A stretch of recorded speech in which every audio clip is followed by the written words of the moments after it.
Ah bah Père, merci pour tout ce que tu fais pour nous chaque jour. Merci de nous inonder sans cesse de tout ton amour, de toute ta foi, de toute ton espérance. Merci de nous faire comprendre ta parole et surtout que nous puissions la mettre en pratique. Merci de faire de nous des béréens qui vérifions tout ce que nos pasteurs, nos prédicateurs et même nous-mêmes disons. Merci de nous bénir abondamment, de bénir Vincent et de sa famille, Sandra et de sa famille et amis, moi-même et de ma famille et amis.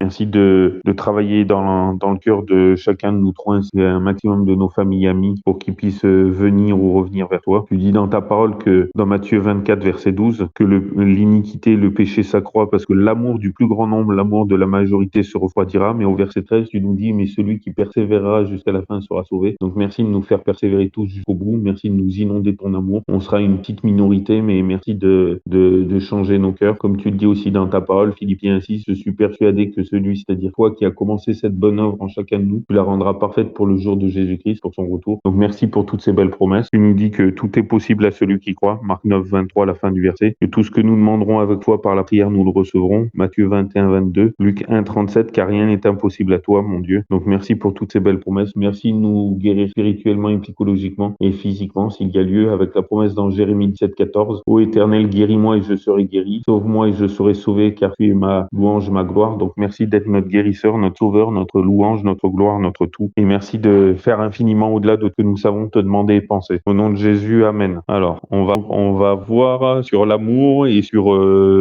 l'amour, mais vraiment, enfin, la définition de l'amour pour Dieu. Et ensuite, on va voir vivant pour le monde et donc mort pour Dieu, ou alors vivant pour Dieu et donc mort pour le monde. Le choix entre les deux. Et sur l'amour, on va voir la différence entre l'amour de Dieu et pour Dieu et l'amour du monde ou pour le monde. Et c'est le jour et la nuit. Alors, et ici, je vous ferai lire 1 Corinthiens 13, mais Jean 13, 34 à 35. Jésus qui dit, je vous donne un commandement nouveau, aimez-vous les uns les autres, comme je vous ai aimé, aimez-vous les uns les autres. À ceux-ci, tous connaîtront que vous êtes mes disciples, si vous avez de l'amour les uns envers les autres. Amen. Et 8 et le verset 13. Donc que le 4, 5, 6, 7, 8 et le verset 13 de 1 Corinthiens 13, s'il te plaît. Ok, j'ai la version en survol. Ouais. La charité est patiente, elle est pleine de bonté. La charité n'est point envieuse, la charité ne se vante pas, elle ne s'enfle pas d'orgueil, elle n'est point malhonnête, elle ne cherche point son intérêt, elle ne s'aigrit point, elle ne pense point à mal, elle ne se réjouit point de l'injustice, mais elle se réjouit de la vérité. Elle supporte tout, elle croit tout, elle espère tout, elle endure tout. La charité ne périt jamais. Quant aux prophéties, elles seront abolies, et les langues cesseront, et la science sera abolie. Maintenant donc, ces trois choses demeurent, la foi, l'espérance et la charité. Mais la plus grande d'entre elles est la charité. Ah bah, c'est énorme. Merci Vincent. Et vous avez vu à la fin du verset 6, mais elle se réjouit de la vérité. Et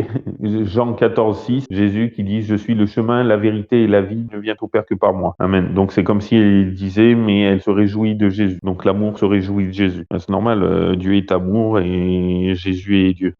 Oui, vous avez vu la plus grande des trois entre l'amour, la foi et l'espérance, c'est l'amour. Ouais, la charité, c'est l'amour, quoi. Mais l'amour agapé, c'est plus fort que... Ouais, il y a trois sortes d'amour. Il y en aurait même quatre, mais je suis pas un pro là-dedans. Il y a l'amour éros et charnel entre un homme et une femme, enfin normalement. Et l'amour filial entre frères et sœurs de sang ou de Christ, ou entre les parents et les enfants enfin, l'amour filial normalement. Et l'amour agapé, ben c'est l'amour désintéressé, l'amour partage. Enfin, on aime sans condition. Et ça, Dieu il nous aime avec l'amour agapé, tandis que nous, les humains, ben c'est ou Eros, ou c'est Philie, mais bon, c'est un peu égoïste. Et il y en a un quatrième, mais je sais plus ce que c'est le quatrième. Mais bon, l'être humain, il aime rarement agapé. Bon, je ferme la parenthèse. Mais vous voyez, il supporte tout, il croit tout, il espère tout, il endure tout. Oui, t'allais dire quoi, Vincent? Dans le sens, en fait, quand tu vois Jésus, il dit, enfin, quand l'apôtre Paul dit, soyez mes imitateurs comme je suis Christ, Ouais, si on prend à l'imitation du Christ, tu vois, lui aimait tous d'un amour agapé. ouais. Et si on doit l'imiter, c'est que nous devons aussi nous aimer vraiment les uns envers les autres d'un C'est amour clair. agapé également. Mais je vais nous faire mal, parce que je m'inclus dedans aussi. Mais vous savez, quand Pierre, il renie trois fois Jésus, et que après, ben, pour le réhabiliter, vu qu'il l'a renié trois fois, ben, Jésus, il lui demande, Pierre, m'aimes-tu? Et en fait, le mot grec, c'est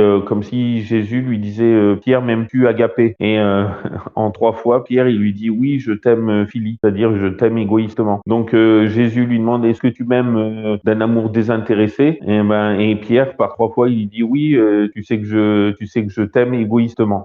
Ça fait mal. Mm. Donc vous imaginez comme si Dieu ouais, mais il a raison, Pierre. Au moins, il n'était pas hypocrite et il n'était pas menteur sur ce côté-là. Parce que moi, personnellement, le Seigneur me dirait, m'aimes-tu agapé? J'aurais tendance à dire oui, je t'aime désintéressé, mais est-ce que je le penserais vraiment? Au moins, Pierre, il avait l'honnêteté de dire oui, je t'aime, mais égoïstement, quoi. Je t'aime parce que tu me sauves et parce que tu m'aimes, mais ouais, désintéressé à double sens, quoi. Alors que lui, il nous aime même si on l'aime pas. Tandis que nous, est-ce qu'on l'aime Enfin bon, bref. Vous voyez quand Jésus aussi il nous dit dans les évangiles que vous aimez vos amis, mais est-ce que les païens ne font pas ça aussi? Ils aiment leur ami, ils reçoivent leur ami, mais et il dit mais bien plus, faut aimer, bénir et prier pour ses ennemis que Jésus faisait, alors que nous, on n'est pas mieux que le monde dans le sens que le monde il va aimer ses amis, mais il va détester ses ennemis. Et nous chrétiens, on va aimer nos amis, mais est-ce qu'on va aimer nos ennemis? Ça c'est autre chose. C'est C'est pour sûr ça que qu'il faut vraiment, hein? c'est difficile pour beaucoup. Ouais, mais bon, bref. Et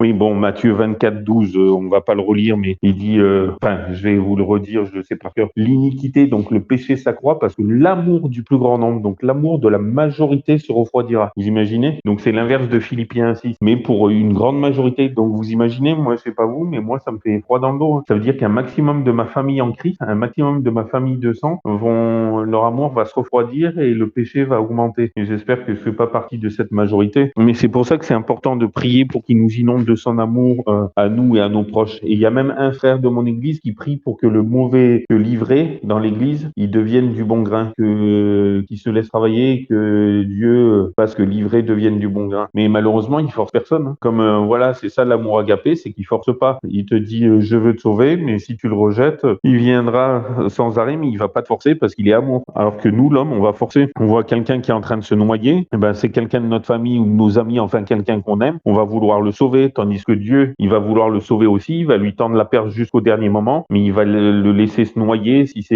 même si ça lui fait mal au cœur à Dieu, il respecte nos choix, quoi. Mais jusqu'au dernier moment, jusqu'à la dernière seconde, il nous tendra la perche pour nous sortir. Tandis que nous, au pire, si l'autre se débat, on va l'assommer pour pouvoir le sortir, mais ça, c'est un amour égoïste. Bon, c'est compliqué à expliquer, mais son amour est infini. Alors. Et nous, on aime égoïstement, juste pour avoir regardez aux enterrements, on pleure nos défunts parce qu'on les voit plus, donc c'est égoïste. Oui, ça semble être un amour, oui, on les aime, mais avec notre côté humain. Tandis qu'au contraire, on devrait presque se réjouir parce qu'ils souffrent plus et ils dorment et pour eux, quand Jésus revient, s'il revient dans 10 ans ou 100 ans ou 1000 ans, pour eux, c'est une seconde, ils auront fermé les yeux une seconde, donc ils souffrent plus. Donc, mais moi le premier, hein, je suis comme vous, mais on devrait être pas danser non plus sur la table, mais on devrait pas être, oui, triste parce qu'on les voit plus, mais on devrait dire tiens, au moins ils souffrent plus et quand ils vont ouvrir les yeux, pour eux ça sera une seconde, ils verront Jésus face à face et pour eux ça aura semblé une seconde. 1 Corinthiens 13, 1 à 13, s'il te plaît. Ok. Quand je Tu l'assures? parlerai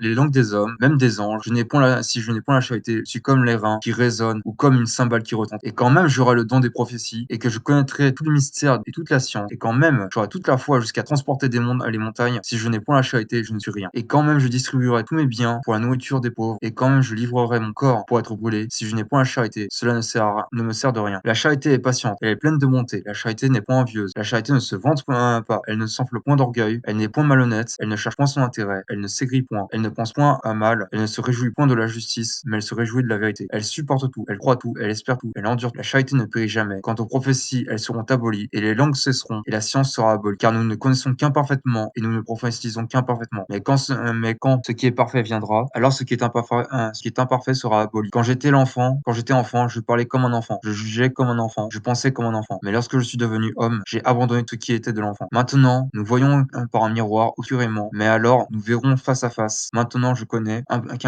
imparfaitement, mais alors je connaîtrai comme j'ai été connu. Maintenant donc, ces trois choses demeurent: la foi, l'espérance, la charité. Mais la plus grande d'entre elles est la charité. Merci beaucoup. Ouais. Tu peux lire Matthieu 24, 12 à... D'abord le verset 12, tu fais une petite pause de 2-3 secondes et après le verset 13, 14, s'il te plaît. Matthieu 24, verset 12. Ouais. Et parce que l'iniquité sera multipliée, la charité de plusieurs se refroidira. Amen. Et le verset 13 et 14, s'il te plaît. Mais celui qui aura persévéré jusqu'à la fin sera sauvé. Et cet évangile du royaume sera prêché par toute la terre pour servir de témoignage à toutes les nations, et alors la fin arrive. Amen. Donc, faut vraiment qu'on prie pour l'amour et que le monde y sache, parce que quand le monde saura, alors la fin viendra, c'est-à-dire Jésus il reviendra, quoi. Et je sais pas vous, mais je suis pressé, j'en ai marre de ce monde.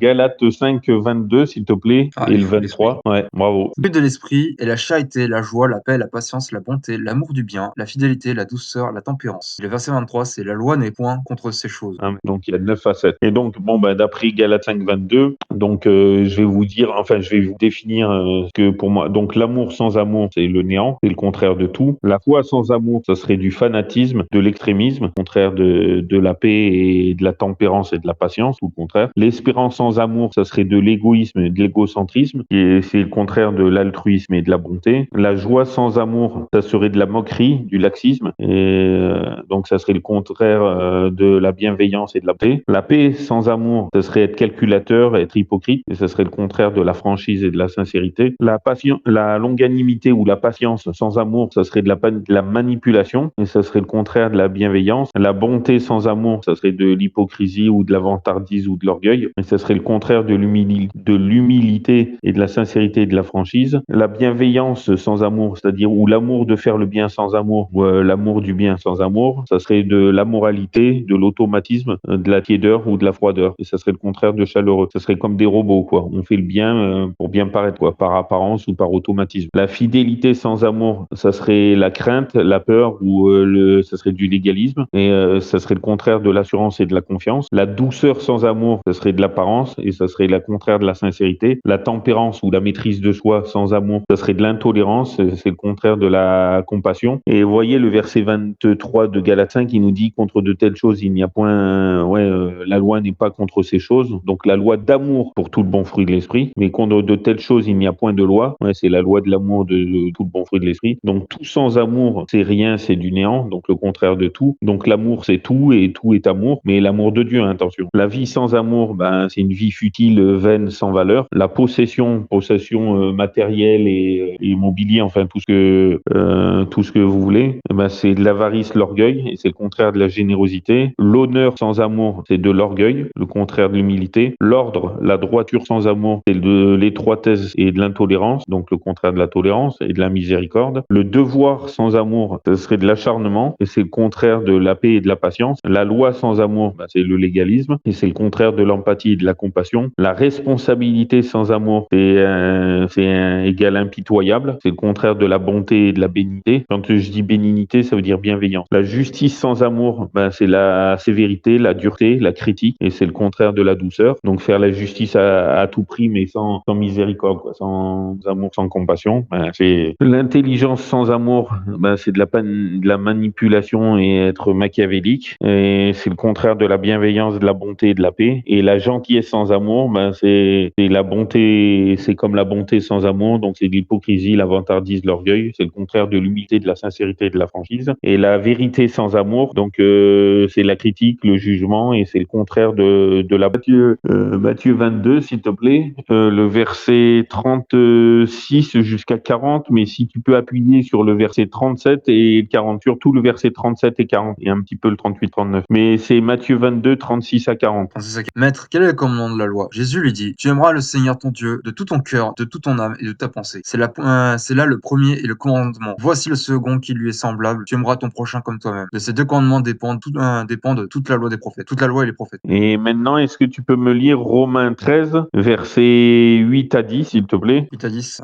Ne devez rien à personne, si ce n'est de vous aimer les uns les autres. Car celui qui aime les autres a accompli la loi. En effet, les commandements, tu ne commettras point d'adultère, tu ne tueras point, tu ne déroberas point, tu ne diras point de faux témoignages, tu ne convoiteras point. Et tout autre commandement, tout cela se résume dans cette parole. Tu aimeras ton prochain comme toi-même. L'amour ne fait point de mal L'amour ne fait point de mal au prochain. L'amour est donc l'accomplissement de la loi. Et vous devez faire cela, vu le temps où nous sommes, car c'est ici l'heure de nous réveiller de nous réveiller enfin du sommeil. Puisque le salut est maintenant plus près de nous que lorsque nous avons cru. La nuit est avancée, le jour approche. Dépouillons-nous donc des œuvres de ténèbres et revêtons-nous des armes de lumière. Marchons honnêtement comme de jour et non dans la débauche, dans l'ivrognerie, dans la luxure et dans l'impudicité, dans les querelles et dans l'envie. Mais revêtez-vous du Seigneur Jésus-Christ et ne flattez point la...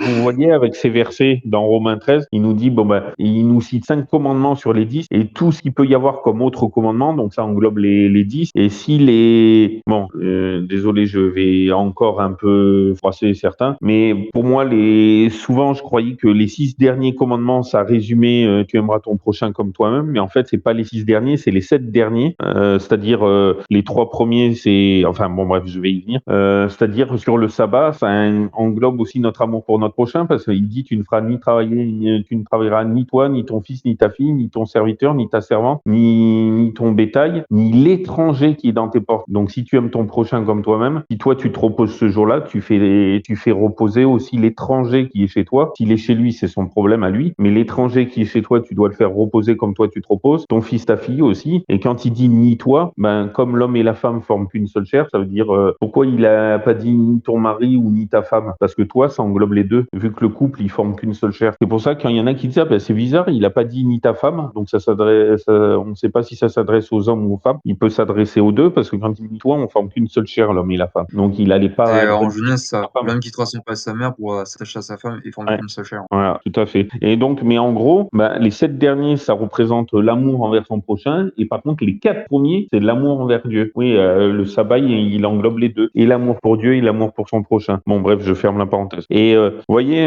donc, les deux commandements, c'est résumé en 2 commandements. Tu aimeras ton Dieu de tout ton être tout entier, je résume. Mais ça veut dire observer les 4 premiers commandements. Et tu aimeras ton prochain comme toi-même, c'est observer les 7 derniers commandements. Et bon, sur le sabbat, ça englobe les deux. Mais voyez, si, enfin bref, je veux dire, il y en a qui disent, ah ben, ça y est, il y a que 2 commandements. Vous voyez, il dit bien résume, se résume. Ça veut pas dire se réduit, ça veut dire se résume. On fait un résumé d'un livre, on n'enlève en rien tout ce qui est dans le livre, mais c'est juste qu'on fait une synthèse et on le raccourcit pas, on le réduit pas, mais on prend le thème, l'idée générale, quoi. Et c'est l'amour, là. Et là, on résume, on réduit pas. On résume que ces 10 commandements, c'est des commandements d'amour. Et pour Dieu, et pour le prochain. Mais de toute façon, pour le prochain, ça revient à aimer Dieu aussi. Bon, bref. Et donc, pour vous dire, le monde recherche l'amour. Que ce soit religieux et le monde. Oui, mais lequel? Celui du monde ou l'amour de notre Dieu d'amour? Malheureusement, c'est celui du monde. Et même pour beaucoup de chrétiens, malheureusement. Enfin, de croyants. Et l'amour du monde, il prône la tolérance pour tout. Mais quand je dis tout, c'est, enfin, en théorie, ils disent la tolérance pour tout. Mais en fait, c'est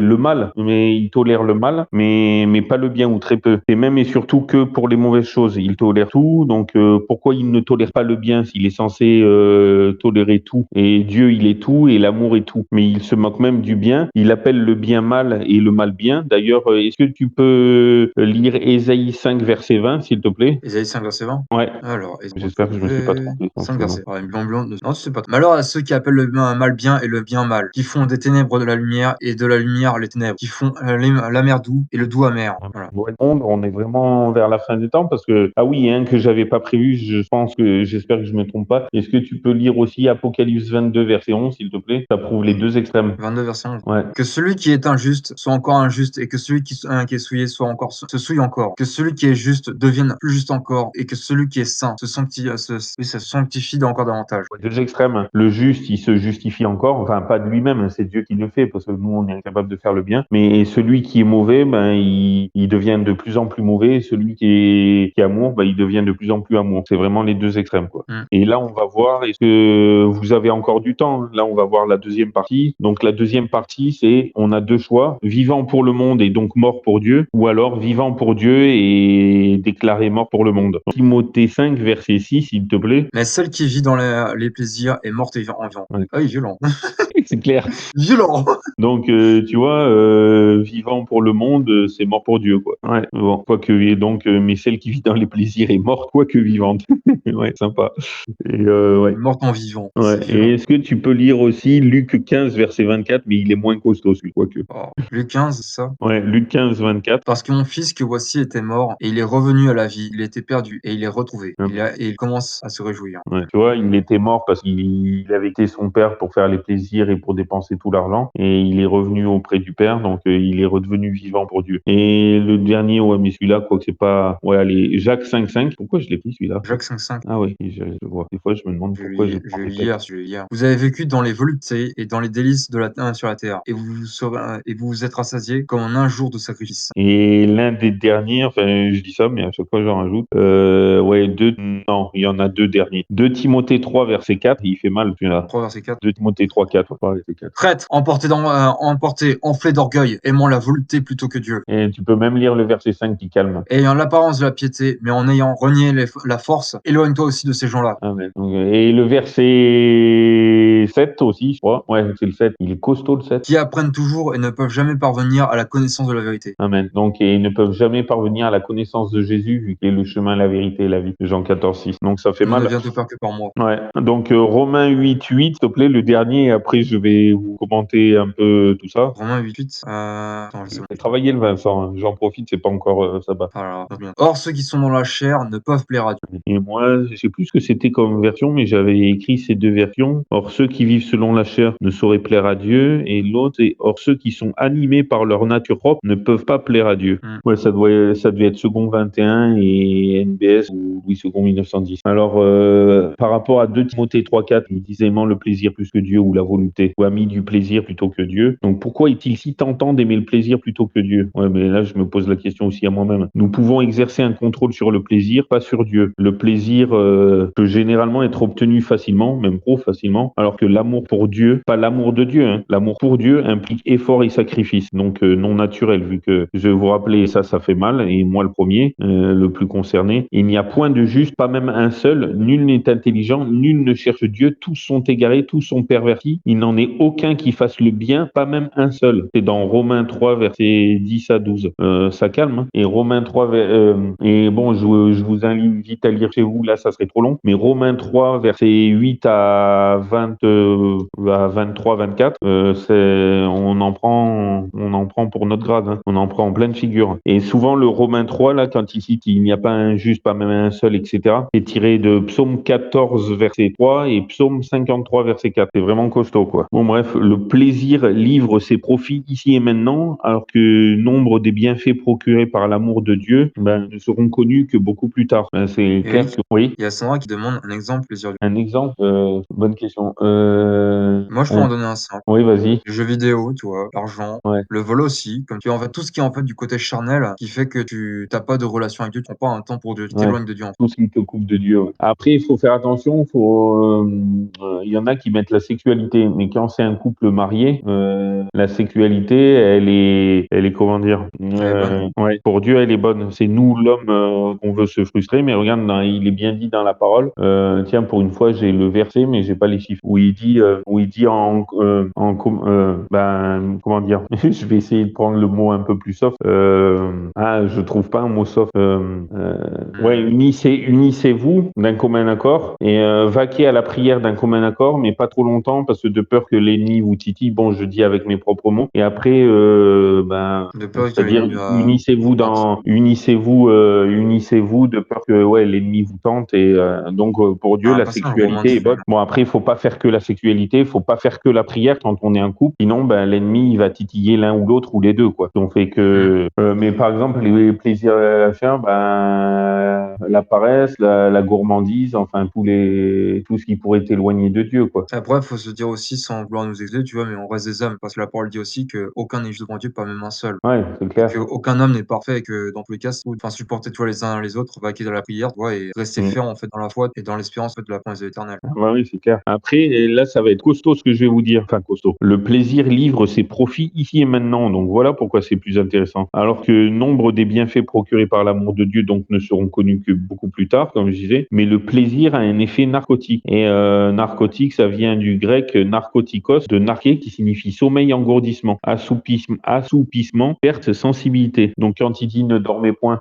et donc vous voyez, ça a double sens parce que les plaisirs, ça nous endort spirituellement. Et la parabole des 10 vierges, les 10 se sont endormis, aussi bien les 5 folles que les 5 sages. Même les sages se sont endormis. Mais les sages, à la différence, elles avaient une réserve d'huile. Elles avaient la vraie foi véritable, à la différence. Mais vous vous imaginez, les 10 se sont endormis.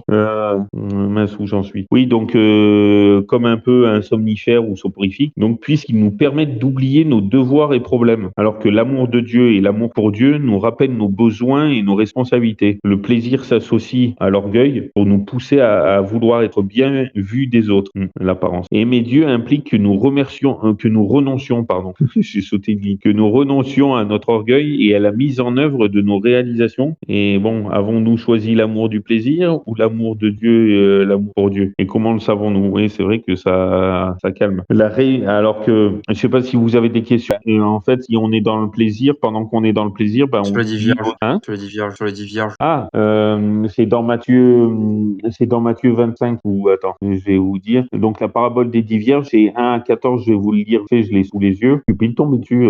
Alors le royaume des cieux sera semblable à 10 vierges qui, ayant pris leur lampe, allèrent au devant de l'époux. Sachant que les femmes dans la Bible, bon, ça serait trop loin à dire, mais ça représente des églises, des assemblées, institutions. Donc il y a 5 folles et 5 sages, mais on va y venir. Qui, ayant pris leur lampe, allèrent au devant de l'époux. Donc l'époux, c'est le Christ. Or, 5 d'entre elles étaient sages et 5 folles. Les folles, en prenant leur lampe, n'avaient point pris d'huile avec elles, mais les sages avaient pris de l'huile dans leur vaisseau, c'est-à-dire dans leur recharge, avec leur lampe. Et comme l'époux tardait à venir, elles s'assoupirent toutes et s'endormirent. Et sur le minuit, un cri s'éleva, c'est-à-dire au plein milieu de la nuit, minuit. Voici l'époux qui vient, sortez au devant de lui. Je m'arrête un instant au verset 6, parce que ça me fait penser, pour vous y faire penser, enfin, il y a un mot, merci mon Dieu, il y a un verset qui me vient à la tête pour vous faire bien comprendre. Donc c'est Ésaïe 54.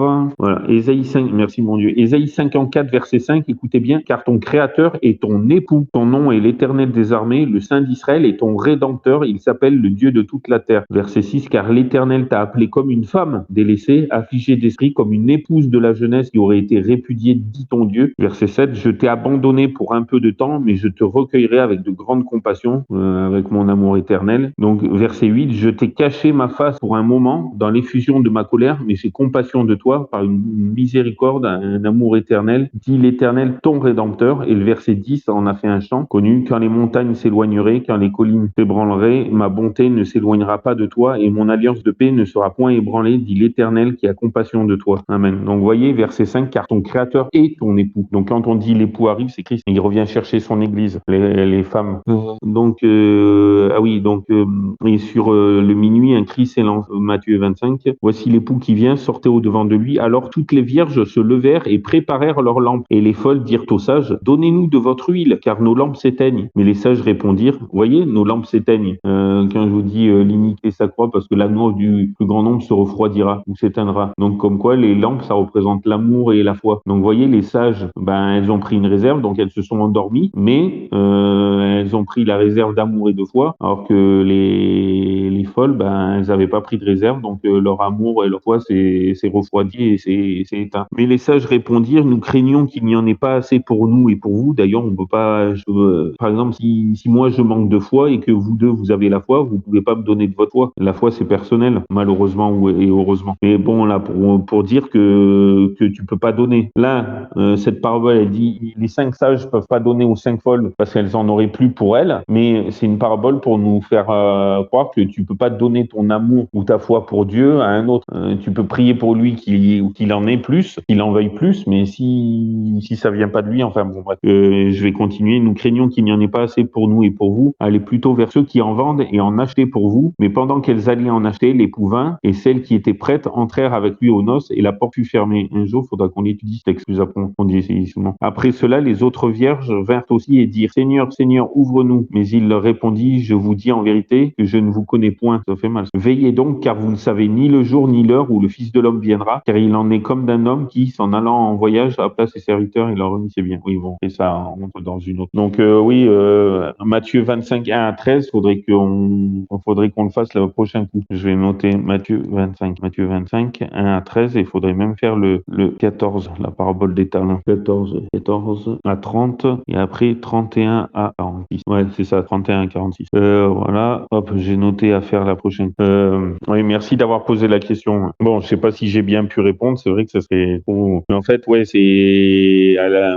on peut reconnaître une église folle ou des sages, c'est si il y a la réserve d'amour et de foi dedans. De toute façon, le mauvais grain, Dieu le fera sortir de l'église, c'est pas à nous à le faire sortir, parce que comme il est dit dans la parole, si on fait sortir le mauvais grain, il y aura du bon grain qui va partir aussi, parce qu'on est maladroit, alors que Dieu, il sait toutes choses, faut laisser croître les deux, et c'est lui qui fera le tri. Après tout, quand il y a la moisson le bon grain, il est mis de côté, et l'ivraie, il est jeté après, il est jeté au feu. Mais ils croissent les deux ensemble. Alors que Et c'est vraiment bien qu'il ait fait la parabole de l'agriculture, parce que si on essaye d'enlever les mauvais grains à côté des bons grains, bah, souvent on va enlever le bon avec. Donc faut laisser faire et faut demander à Dieu, quoi. Enfin, je sais pas si j'ai été clair, mais l'agriculture c'est pas mon domaine. Donc là pour vivant pour le monde et donc mort pour Dieu, ou alors vivant pour Dieu et donc mort pour le monde, la réussite selon Dieu, c'est vraiment tout le contraire du monde. C'est le désir d'être juste, c'est la haine envers le péché, mais attention, mais l'amour envers tous les pécheurs, envers tous. Alors que nous, souvent, et moi le premier, on juge les pécheurs, mais on aime le péché, surtout le nôtre. Alors que Jésus, lui, c'est le contraire. Il déteste le péché, tous les péchés, mais il aime tous les pécheurs. Et on devrait faire comme lui. Soyez mes imitateurs comme je le suis moi-même du Christ, comme disait l'apôtre Paul, 1 Corinthiens 11, verset 1. Donc c'est le désir d'être juste, c'est la confiance en Dieu pour tout, la modération dans nos paroles, ça c'est l'humeur égale, ça j'en prends une claque, l'amour de la sagesse et de l'intelligence, l'humilité et la crainte, mais attention, la crainte positive pour Dieu, c'est l'aimer, le respecter, l'honorer, l'adorer, c'est ça la crainte pour Dieu, c'est pas la crainte, tiens j'ai peur de Dieu. La volonté de reconnaître et d'abandonner le péché, notre péché, c'est aussi la bonté, la bienveillance, enfin, tout le bon fruit de l'esprit, quoi, avec l'amour, la foi et l'espérance, qui sont la base. Et oui, c'est vraiment tout ça. Alors que la réussite, selon le monde, c'est le désir d'être bien vu, d'être remarqué, d'être admiré, d'être célèbre, d'être riche, tout le contraire. C'est rechercher la gloire personnelle. C'est la haine envers les pécheurs, mais le péché, enfin, la haine envers le péché chez les autres, mais aimer notre péché à nous. Et après tout, Après, parce que... Hein? dans le sens le péché, tu vois, faut avoir conscience que c'est aussi parce que le péché dans la traduction notamment hébreu et grec, elle revient à la même définition. En fait, c'est la conscience de faire un mal. Ouais. Et que dans Après, tous les cas, si le Ah cœur est bah oui. sincère, il péché. Il a pas péché ou va pas chercher à pécher, il va essayer justement de concourir au bien de l'Éternel et de son Ah bah oui, prochain c'est comme clair. nous. Et dans la Bible, le péché, il se définit de 4 façons. Bon, il y a le péché contre le Saint-Esprit, ça va, un jour, faudra qu'on fasse, mais ça va être chaud parce que j'ai du mal à expliquer. Il y a plein de pasteurs qui se sont cassés les dents à essayer d'expliquer. Moi, Dieu m'a fait comprendre, mais pour expliquer, ça va être super chaud. Moi qui sais pas expliquer, qui suis pas doué pour parler. Ouais, enfin, ça va être... Ah ouais, je vais mettre aussi le péché contre le Saint-Esprit, mais là, ça risque d'être costaud. Il y en a plein qui osent pas s'y aventurer. Le péché contre le Saint-Esprit, ok. Donc, hop. Enfin, le péché contre le Saint-Esprit, c'est d'être en train de s'éloigner de Dieu. Ouais, mais c'est pas si simple. Enfin, oui, c'est plus ou moins. Et qu'est-ce que je veux dire? Ouais, c'est ça. Et il y a le péché, c'est la transgression de la loi de Dieu, quoi, bien sûr. Donc 1 Jean 3, verset 4. Il y a aussi je vais y venir en dernier. Et, c'est pas dans l'ordre du plus fort au moins fort, hein. Il y a aussi Romains 14, verset 23. Celui, attends, comment c'est tourné? Tiens, est-ce que tu peux nous lire Romains 14, verset 23? Celui qui n'agit pas par pleine conviction commet un péché. C'est ça, en gros. C'est-à-dire, 14 bon, verset un jour. 23, celui-là, je le connais bien. Hein. Je le connais bien celui-là. Mais celui qui doute au sujet d'un aliment est condamné s'il mange, parce qu'il n'agit pas avec foi. Or, tout ce que l'on ne fait pas avec foi est un péché. Ouais. Et t'as dans Jacques notamment un passage Ouais, aussi qui Jacques dit 4, verset 17, mais ça, c'est le troisième aussi que je voulais y venir. Enfin, le dernier, c'est celui qui sait faire le connecté. bien, mais qui... Hein? C'est bon, là, Eric, il a Vincent sont connectés. Celui qui sait faire le bien mais qui ne le fait pas commet un péché. Donc bon, désolé, j'ouvre et je ferme la parenthèse, on va me dire par encore du sabbat, mais quand les pharisiens critiquaient Jésus qui transgressait le sabbat en faisant des miracles et des guérisons, ben non, ils avaient rien compris, au contraire. C'est vu qu'il sait faire le bien, qui ne l'avait pas fait, là il aurait transgressé. Jacques 4, 17 nous dit bien, celui qui sait faire le bien et qui ne le fait pas commet un péché. Donc comme il sait faire le bien, Jésus, et qu'il l'a fait, il n'a pas commis de péché, il a jamais transgressé le sabbat. Par contre, eux, ils le transgressaient doublement ou triplement. Pourquoi? Parce que première chose, non seulement ils faisaient rien, alors qu'il vaut mieux faire le bien que rien faire. Eux, ils faisaient rien au lieu du mal. Tu vas me dire, mais attends. Donc ça, c'est première transgression. Et deuxièmement, ils épiaient Jésus et ses disciples pour critiquer. Déjà, on ne doit pas juger et critiquer dans un temps normal, et encore moins le sabbat. Donc double péché. Et quand ils traversaient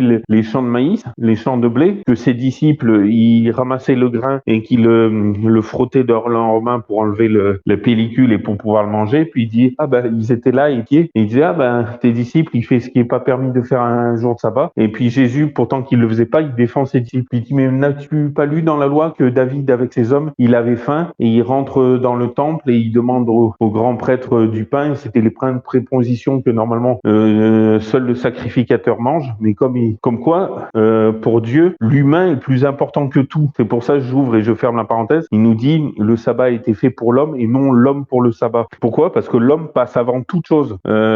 un exemple, tu ne porteras point de faux témoignages contre ton prochain, mais par exemple, comme Rahab elle a fait, elle a porté un faux témoignage, mais pour son prochain, pour sauver son prochain, donc elle a pas transgressé. Nous, souvent on réduit à tu ne mentiras point. Non, c'est beaucoup plus profond que ça. C'est tu ne porteras pas contre. Donc ça veut dire tu peux porter un faux témoignage pour sauver la vie. Par exemple, s'il y a quelqu'un qui se réfugie chez vous, qui est en danger de mort, qui est persécuté, eh ben tu vas mentir pour lui sauver sa vie. Ben là, pour Dieu, c'est tu as peut-être menti, mais t'as pas commis de péché, au contraire. Alors qu'il y en a qui prennent comme ça les armes. Ah ben il a menti, ah ben c'est pas bon. Ah ben tiens, Dieu est pour le mensonge. Non, faut pas tout mélanger, faut bien lire chaque mot. Hein. Il y a bien marqué contre. Et nous, on a fait un raccourci beaucoup trop facile. Et qu'est-ce que je veux dire oui, par exemple, pour le sabbat, c'est pareil. Il y en a, ils vont dire, ah ben Jésus, il guérissait tous les jours, oui, et qu'il prêchait tous les jours, oui. Mais est-ce que ça enlève la solennité de son sabbat? Non, parce que quand il se réunissait le premier jour, dans la Bible, le premier jour, il était toujours appelé le premier jour, il était toujours le premier jour. Donc ça enlève en rien la solennité du sabbat du septième jour, bien au contraire. Ça prouve que le sabbat du septième jour est toujours le septième jour. Sinon, ils auraient pas mis le premier jour. Ils auraient mis le nouveau sabbat ou le nouveau septième jour. Et Marc 16:9, toutes les versions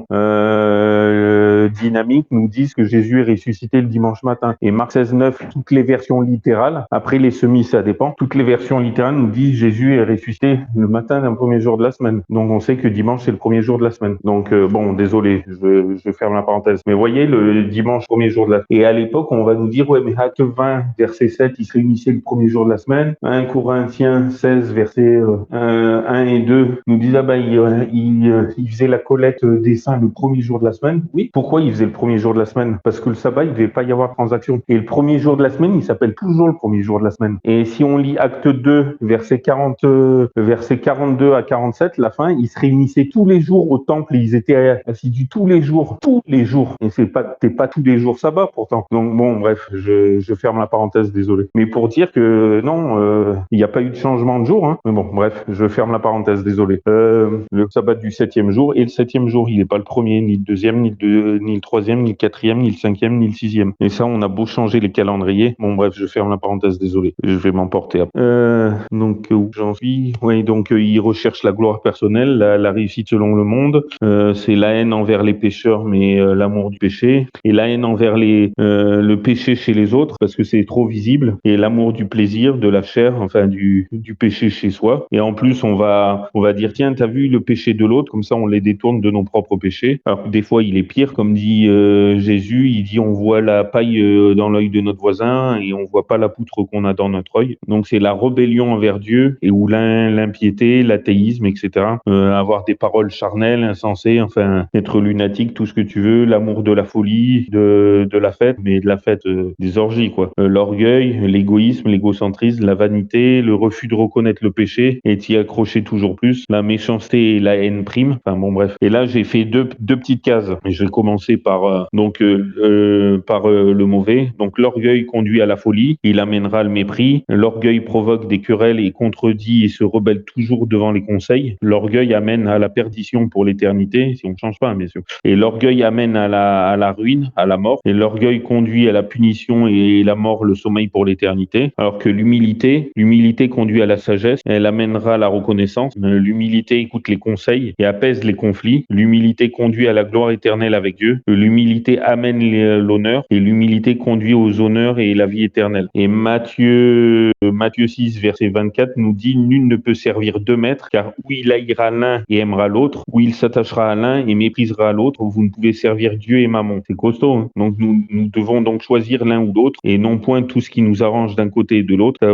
Souvent, je sais pas si ça se dit chez vous, mais souvent on dit tiens, il a désolé pour l'expression, il a le cul entre deux chaises, ou il a un pied dans le monde, un pied dans l'église. On veut le meilleur du monde et le meilleur de l'église. Enfin, c'est ça être tiède. Et être tiède, c'est une pierre d'achoppement pour ceux du monde qui seraient un peu intéressés par l'église, et ceux de l'église, ça fait chuter. Et imaginez, essayez de boire de l'eau tiède, vous avez envie de vomir, ou vous buvez des boissons chaudes ou des boissons froides et glacées l'hiver, mais des boissons tièdes, le premier réflexe, vous avez envie de vomir. Et il dit bien dans Apocalypse 3, verset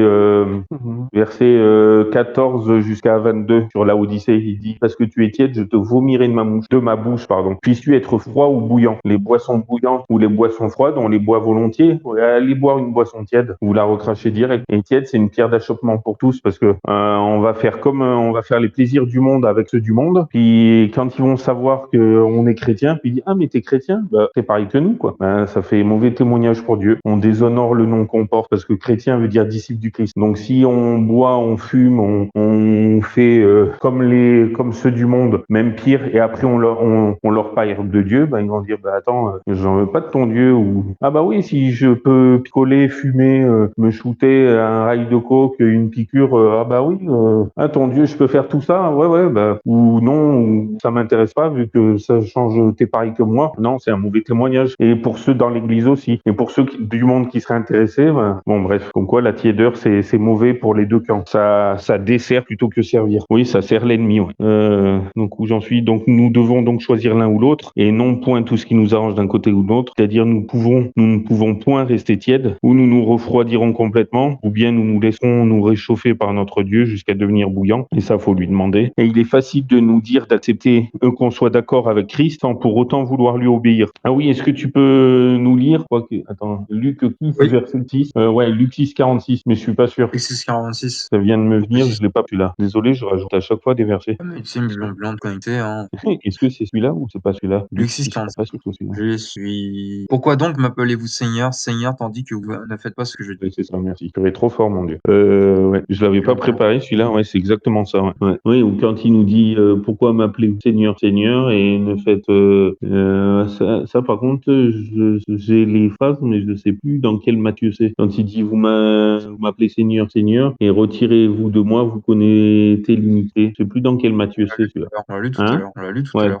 oui, il y a dans Matthieu 25, mais il y a aussi dans un autre Matthieu. Bon, bref, c'est pas grave. Donc, en gros, on voit que, ouais, il y a l'apparence donc il est facile de nous dire qu'on est d'accord avec Christ sans pour autant vouloir lui obéir. Il est facile, surtout moi le premier, malheureusement, de dénoncer les problèmes de ce monde ou dans l'église, chez les autres, et les injustices sociales sans pour autant changer notre manière de vivre et de penser, qui est des fois pire. Donc, des fois, on dit, ouais, le monde, il est comme ci, le monde, il est comme ça. Faut être différent du monde. Des fois, non seulement on est comme le monde, des fois même pire, on est différent du monde, mais en pire. Et le monde, eux, ils savent pas qu'ils pêchent, sans doute, mais nous qui connaissons un peu la parole de Dieu, c'est encore pire, quoi. Ah, c'est parce qu'on a Des connaissance de fois, la on vérité est, grave, quoi. ouais, à la lumière de ce qu'on représente, la vie éternelle avec Dieu, oui. Oui, c'est clair. Que valent nos préoccupations actuelles si nous pouvions avoir tout ce que notre cœur désire, tout ce que nos cœurs désirent, mais que nous perdions la vie éternelle? Toutes ces choses exerceraient-elles autant d'attrait que sur nous, que maintenant? Le même attrait, ouais, c'est clair. Oui, c'est vrai qu'on se préoccupe, et surtout moi en ce moment,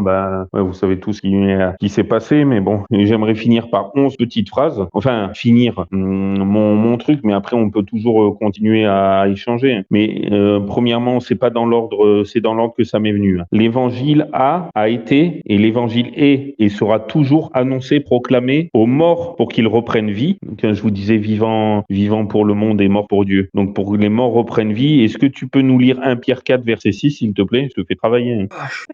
1 Pierre 4, verset 7. Car l'évangile a été aussi annoncé aux morts, afin que le condamné quant à la chair selon l'homme vécusse quant à l'esprit selon Dieu. Donc ouais, l'évangile a été, il est et il sera toujours annoncé et proclamé aux morts pour qu'ils reprennent vie pour Dieu. Et deuxièmement, en effet, Dieu donne ou redonne la vie aux morts. Est-ce que tu peux lire Romains 4, verset 17, s'il te plaît? Romains 4. J'espère que je ne me suis pas trompé dans les versets, Donc c'est pas un Gaulois. parce que je les ai même pas vérifiés. Alors. Lequel, selon qui il est écrit, je t'ai établi pour être père de plusieurs nations, et notre père à tous devant Dieu, auquel il a cru, qui fait vivre les morts, et appelle les choses qui ne sont point, comme si elles étaient. Tu vois, qui fait vivre les morts. Oui, donc en effet, Dieu redonne la vie aux morts. Et par contre, troisièmement, Enfin, c'est pas pour rien est-ce qu'aux que- États-Unis, enfin en anglais notamment, on dit rest in peace, hein. ouais, bah oui, un repose Tu en vois? paix. Et même en Ouais. dehors de ça, c'est que quand tu vas plus loin, tu as comment dire? Un laboratoire australien qui a été construit il y a peu de temps de ça, qui avait fait des études par rapport aux cadavres et cetera. Ils ont remarqué que même les os, en fait, totalement, sans chair et cetera, tu vois? Qui étaient, des cadavres de plusieurs années, bougeaient encore, malgré qu'ils étaient déjà, en fait, intégralement déposés. Qu'il y avait juste des os, en fait. Que les os bougeaient encore malgré que, et ça a été fait notamment avec des caméras, tu vois? 5, s'il te plaît. Dans Jean 5, verset 20. En vérité, je vous le dis, le temps vient et il est déjà venu, que les morts entendront la voix du Fils de Dieu, et que ceux qui l'auront entendu. Amen. Et maintenant, est-ce que tu peux me lire le 24, le verset juste avant? Mais j'ai fait exprès le 25 avant. En vérité, je vous le dis, que celui qui écoute ma parole et qui croit à celui qui m'a envoyé, a la vie éternelle, et il ne vit Amen. point en jugement, mais il est passé de la mort à la vie. Ouais, amen. Donc, vous voyez bien qu'il rend à la vie aux morts, mais pas que physique, mais aussi spirituellement. Et le quatrième point, d'ailleurs, c'est ce qu'il a fait pour l'enfant prodigue qui a ressuscité grâce à Dieu. Oui, bon, Luc 15, versets 20 et 24. Est-ce que, quoique tu l'as lu tout à l'heure, je sais pas si on le relit, mais sinon c'est Luc 15, verset 20 et le verset 24. Le verset 20, comme quoi il est Ok. mort. Il partit donc et vint vers son père, et comme il était encore loin, son père le vit et fut touché de compassion, et courant à lui, il se jeta à son cou et le baisa. Parce que mon fils, que voici, était mort, et il est revenu à la vie, il était perdu, et il est retrouvé. Et ils commencèrent à se réjouir. Amen. Ouais, c'est ça. Et Dieu l'a fait, il nous a ressuscités par la grâce. Alors, c'est Colossiens 2, versets 13 à 15. Solution jolie aussi. 13 à 15. De 13 à 15. Et quand vous étiez morts de vos péchés et dans votre incirconcision charnelle, il vous a vivifié avec lui, vous ayant pardonné de tout. Il a effacé ce qui était contre nous, l'obligation des ordonnances qui s'élevaient contre nous, et il l'a entièrement annulé en l'attachant à la croix, ayant dépouillé les principautés et les puissances qu'il a publiquement exposées en spectacle, en triomphant d'elles sur sa croix. Merci Vincent. Le sixième point, la grâce de Dieu nous a donc délivrés de la mort et nous a également délivrés du péché. Donc, est-ce que tu peux lire, désolé, Romains 6, versets 8 à 11. Faut bien appuyer sur le verset 11. Romains 6, verset 8. Or, si nous sommes morts en Christ, nous croyons que nous vivrons aussi avec lui, sachant que Christ ressuscité des morts ne meurt plus, que la mort n'a plus à devoir sur le car en mourant, il est mort une seule fois pour le péché, mais en vivant vie pour Dieu. Vous aussi, considérez-vous comme morts au péché, mais vivants à Dieu, en Jésus-Christ notre Seigneur. 14 de ce même chapitre. Car le péché ne dominera pas sur vous, parce que vous n'êtes point sous la loi, mais sous la grâce.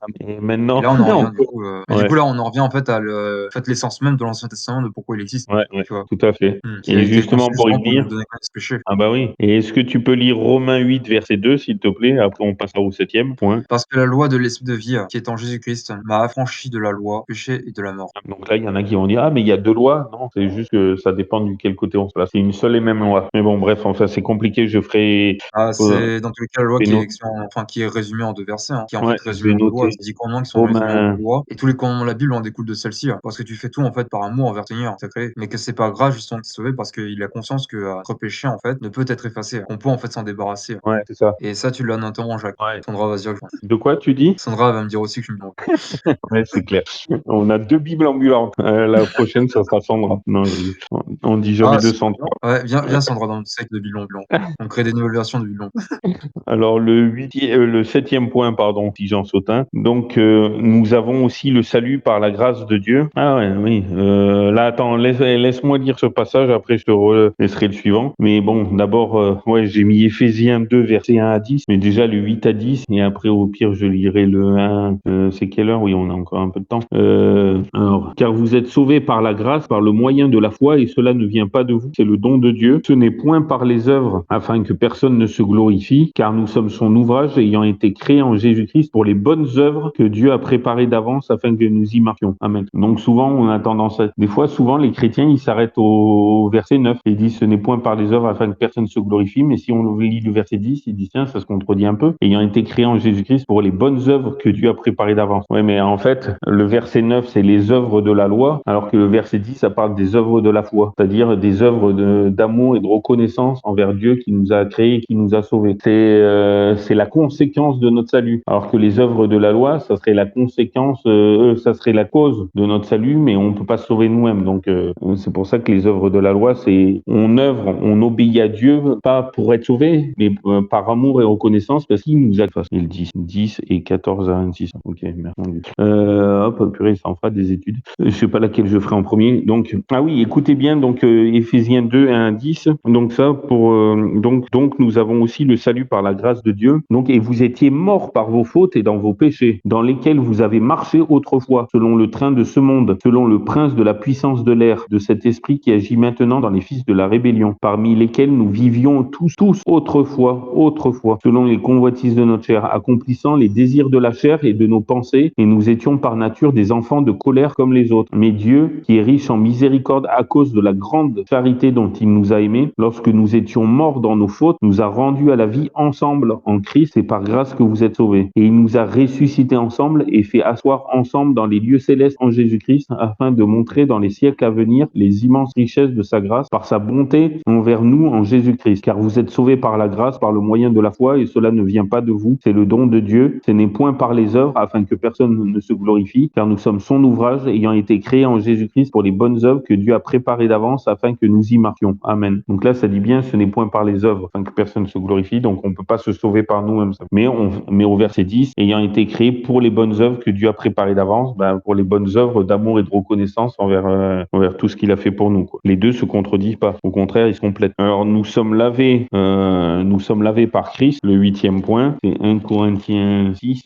Allez, je lis juste encore celui-là et après je te laisserai les deux derniers. 1 Corinthiens 6, verset 9. Ne savez-vous pas que les injustes n'hériteront point le royaume de Dieu? Ouais. Et le verset 11. Or, c'est là ce qui était et quelques-uns de vous, mais vous avez été lavés, mais vous avez été sanctifiés, mais vous avez été justifiés au nom du Seigneur Jésus et par l'Esprit de notre Dieu. Amen. Bon, je voulais éviter le verset 10, mais je vais vous le lire. Ne vous abusez point, ni les impurs, ni les idolâtres, ni les adultères, ni les efféminés, ni les infâmes, ni les larrons, les avares, les trognes, les médisants, ni les ravisseurs n'hériteront le royaume de Dieu. Or, c'est là ce qui étaient quelques-uns de vous, mais vous avez été lavés, mais vous avez été sanctifiés, mais vous avez été justifiés au nom du Seigneur Jésus et par l'Esprit de notre Dieu. Amen. Donc, nous sommes lavés par Christ. Le 9e point, nous sommes donc transformés en Jésus et confiants, encouragés dans la nouvelle alliance. Et après, je te laisserai dire les deux derniers. Donc là, c'est 2 Corinthiens 5, versets 14 à 21. Ça te fait un petit peu de repos.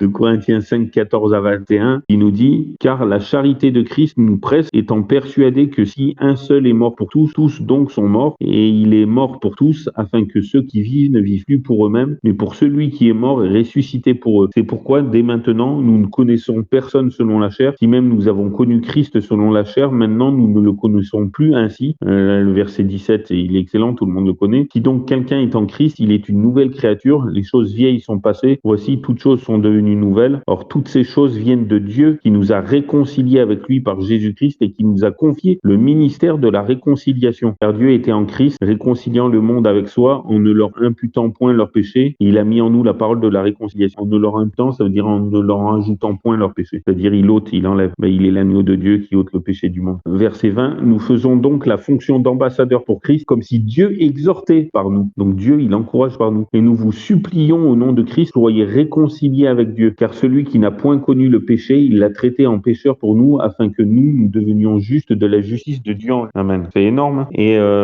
donc les deux derniers, donc l'enseignement de l'amour, etc., de la grâce de Dieu doit se propager. Je te laisse. Mais est-ce que tu peux lire Tite chapitre 3, versets 3 à 8, s'il te plaît? Ah là, c'est bon, j'ai pris mes vacances à la mer, là. M'aide. Ah, c'est ma faute. Maintenant, m'aide. Donc Tite 3, 3 à 8. 3-8 et à des volontés diverses, vivant dans la malice et dans l'envie, dignes de haine, et nous haïssant les uns les autres. Mais lorsque la bonté de Dieu, notre Sauveur, et son amour pour les hommes ont été manifestés, il nous a sauvés. Non à cause des œuvres de justice que nous aurions faites, mais selon sa miséricorde, par le bain de la régénération et le renouvellement du Saint-Esprit, qu'il a répandu avec richesse sur nous, par Jésus-Christ notre Sauveur, afin que, justifiés par sa grâce, nous fussions héritiers de la vie éternelle, selon notre espérance. Cette parole est certaine, et je veux que tu établis fortement ces choses, afin que ceux qui ont cru en Dieu s'appliquent à pratiquer les bonnes œuvres. Voilà les choses qui sont bonnes et utiles aux hommes. Amen. Je lis jusqu'à où? C'était jusqu'au verset 8. 8, donc c'est bon. Ouais, merci bien. Donc oui, c'est excellent. Donc l'enseignement de l'amour et de la grâce de Dieu doit se propager, hein, comme on vient de voir. Et le dernier point, bon, j'en ai relevé 11. J'aurais aimé en relever 10 ou 12, mais bon, 11. Car comme Dieu nous a ressuscités, alors nous devons chercher la sainteté par amour, reconnaissance pour bénir envers lui, pour bénir, glorifier, honorer et sanctifier son nom. Donc le dernier texte, enfin l'avant-dernier texte, j'espère, c'est Colossiens 3, versets 1 à 4, s'il te Colossiens plaît. 3, 21 à 4. Et si donc vous êtes ressuscités en Christ, avec Christ, cherchez les choses d'en haut, où Christ est assis à la droite de Dieu. Affectionnez-vous aux choses d'en haut, et non à celles de la terre, car vous êtes morts et votre vie est cachée avec Christ en Dieu. Mais quand Christ, qui est votre vie, apparaîtra, alors vous serez aussi manifestés avec lui dans la gloire. Amen. Ouais, merci beaucoup. Et bon, et donc, mais ça c'était. Est-ce que tu peux lire un dernier texte? C'est Matthieu 6, versets 31 à 34. Je sais, c'est facile à dire, mais c'est vraiment pour moi aussi en ce moment, hein, pour chacun de nous. 31 à 34. Et appuie bien sur le 33. Hein. Ne voyez donc point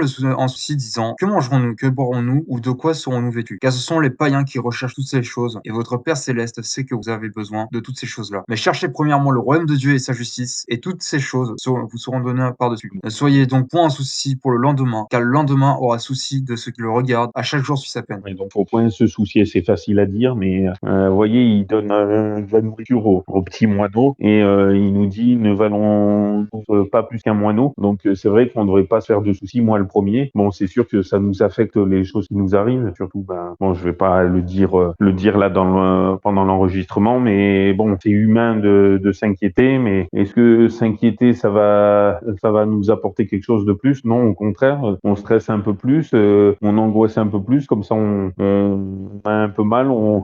Tout ce qu'on va gagner, c'est réduire notre vie à force de s'inquiéter. Alors autant tout remettre à Dieu, et puis on sait qu'il a des projets de paix et non de malheur, afin de nous donner un avenir et de l'espérance. Et cela pour chacun de nous tous. Jérémie 29:11. Pourquoi? Parce qu'il nous aime avec son amour éternel. Jérémie 31:3. De loin l'Éternel se montre à moi. Je t'aime d'un amour éternel. C'est pourquoi je te conserve toute ma bonté. Et puis vous avez vu Ésaïe 54. Quand les collines s'éloigneraient, les montagnes s'ébranleraient, son amour ne s'éloignera point de nous. Dit l'Éternel des armées, qui a compassion, qui a de l'amour pour nous. Et il dit en verset 5 qu'il est notre époux. Et nous, l'Église, l'Assemblée, nous sommes sa femme. Ouais, ça fait bizarre pour un mec de dire qu'on est la femme de je sais, je vous l'accorde, mais bon. Pour nos sœurs, c'est plus facile, quoi. Mais Ouais. on est la femme pure si on est l'église véritable. Mmh. Mais après, son église véritable, elle fait partie de toutes les dénominations. Il y a des bons dans toutes les dénominations, comme il y a des mauvais, entre guillemets, dans toutes les dénominations. Après, la véritable église et la véritable femme de Dieu, bah,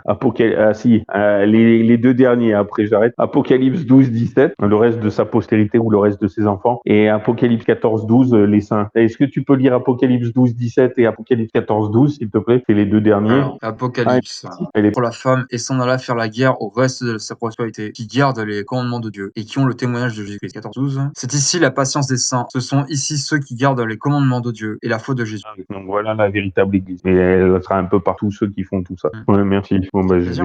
je vais prier et après, bah, on pourra continuer de parler. À moins si tu avais des choses à rajouter. Merci pour cette étude, que tu puisses nous guider, nous fortifier dans ces temps, Père. Ces temps difficiles dans lesquels l'épreuve abonde, mais comme ta parole le dit, là où le péché abonde, la grâce surabonde. Et je sais que par toi, justement, nous sommes vainqueurs. Par toi, nous avons cet amour extravagant que nous voulons donner à chacun, justement, de nos prochains. Tu nous guides, que tu nous fortifies dans l'épreuve et que nous soyons, justement, ces soldats qui se lèvent ta gloire, ces soldats qui se lèvent toi, Père, afin de proclamer ton nom véritable. Et tu puisses guider vraiment chacun d'entre nous vers cette loi, Père, qui, justement, nous donne cet esprit de grâce qui sauve, Père. Seigneur, enseigne-nous, apprends-nous, et que tu puisses bénir ces études, Père, à chacun de nos vies, Père. Seul au sol, adoré pour l'éternité. Amen. Amen.